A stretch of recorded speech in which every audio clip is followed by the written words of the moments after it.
The following video series will provide many perspectives through the personal narratives of elders and recognized knowledge holders. These videos will also explore how the dispossession of land from Indigenous peoples took place throughout what is now called Canada. This project is intended for educational use only. In our words. As Indigenous peoples, our ways of knowing are strongly connected to our history, land, animals, and the sky. It is through our history that we will be guided into the future. Our words and our land are the truth.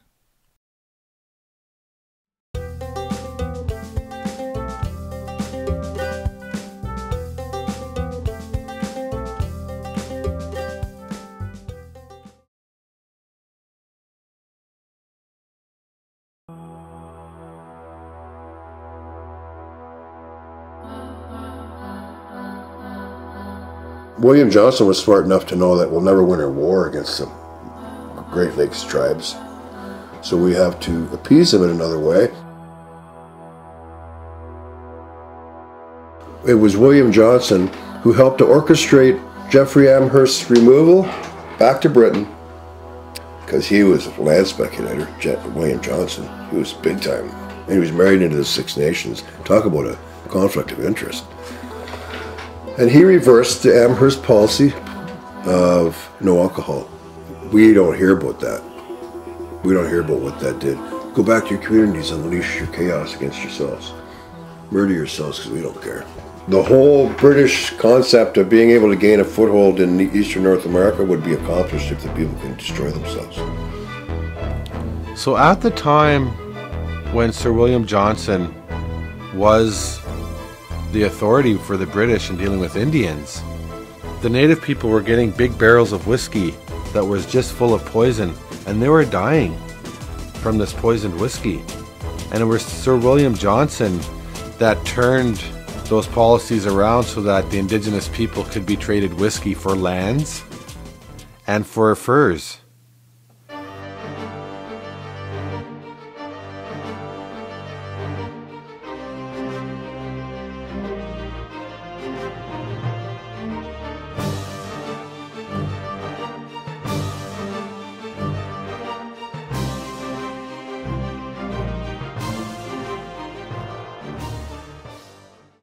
So they say that we're a nation in that particular document. I don't care. Our lands were claimed by the British and stolen, and that's the founding document. The French and the British fought. It was the British that defeated the French, and then they came up with the Royal Proclamation and said, "This is Crown land. You are a nation. Do not sell your land to the French." The Royal Proclamation established a line. It was really, the British were concerned about the American colonists. There was nothing happening here, right? Pre-1763, nothing. So they struck a line along the crest of the Appalachians, and they said there couldn't be no settlement west of the Appalachians. It was happening in the 1750s and the 1740s that settlement was pushing west.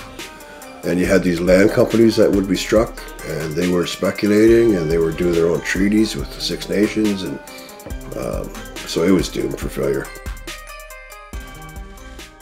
So our people had ways of knowing and predicting what was going to happen in the future, and they used the spirit of this land to interpret certain agreements and certain things that were going to take place.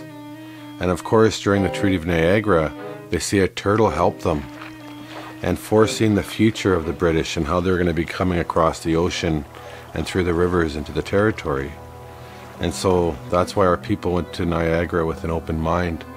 It was because this turtle seen that they were going to come and that they were never going to stop coming.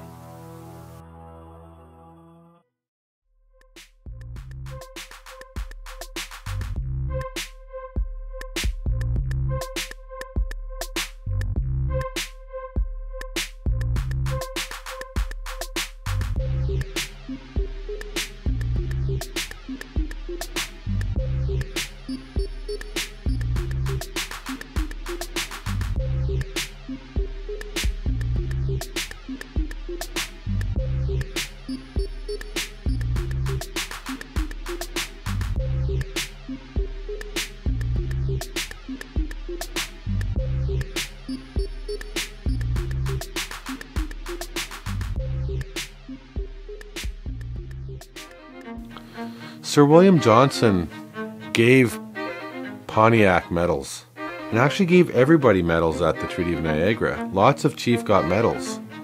And on the medals, they had fires and piles of wood on there, and also a sun, to represent that the Indigenous people's fire were always going to burn bright, that there is always going to be lots of wood to be put in there, and that for as long as the sun shines and the grass grows, we would never be molested by the British, and that our homelands would always be ours. So as long as the sun shines and the grass grows is a terminology that the British came up with, because they believed that the sun would never set on the British Empire. And so this was part of their theme of world domination. And of course it's coded right into the medals, it's coded right into the Royal Proclamation, and of course later on it's symbolic in every agreement after, until of course they lost their power to democracy. The proclamation said that wherever we need land for settlement, we will treat with the First Nations that are affected.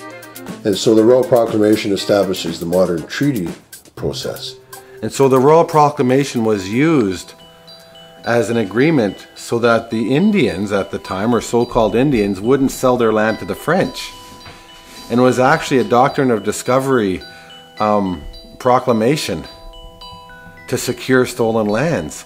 So the Royal Proclamation is, of course, the grandfather document of it's the beginning of the paper trail of how our lands got stolen.